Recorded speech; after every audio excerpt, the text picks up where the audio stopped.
If your in-the-ear hearing aid is not producing sound or the sound is muffled, there are some troubleshooting techniques you can try at home. You may have an in-the-ear, in-the-canal, or a completely-in-the-canal hearing aid. They each look slightly different, but are troubleshooted in the same way. First, restart the device by opening and closing the battery door, making sure the door is firmly closed. The hearing aid is switched on when the battery door is shut.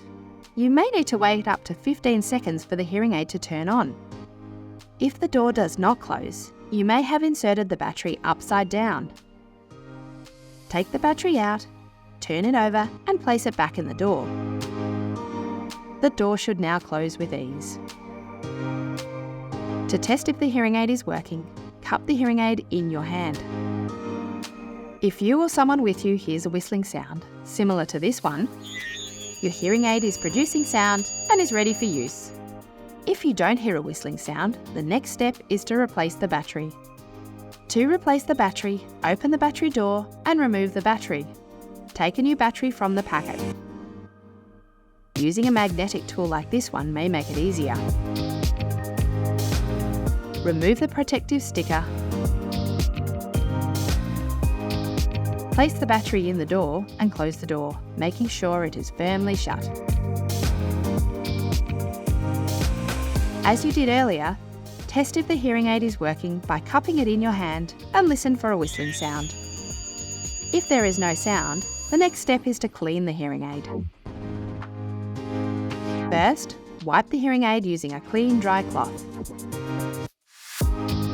Using the brush provided with your hearing aid, gently remove wax or debris you can see from the device, making sure to brush over the filter and the microphones. Your hearing aid may have a vent. This is a hole that goes through the entire hearing aid. Using the pick you were provided with, remove any wax from the vent. Do not use your pick on the filter as this may damage it. If you were unable to clean the wax filter with the brush, you will need to replace it with a new one. If you feel comfortable changing the filter, follow the next steps. If you don't feel comfortable, our audiology professionals are ready to help you in store. Take a new filter stick. You can get replacements like this one from Specsavers. Your filter stick may look different to this one, but the process is the same. Each stick has two ends. One end has the new filter, the other end is the removal tool. Insert the removal end into the sound outlet, then gently remove the stick. Turn the stick around, push the new filter into the sound outlet, then gently remove the stick. The new filter will now be attached to the hearing aid. Discard the stick after use.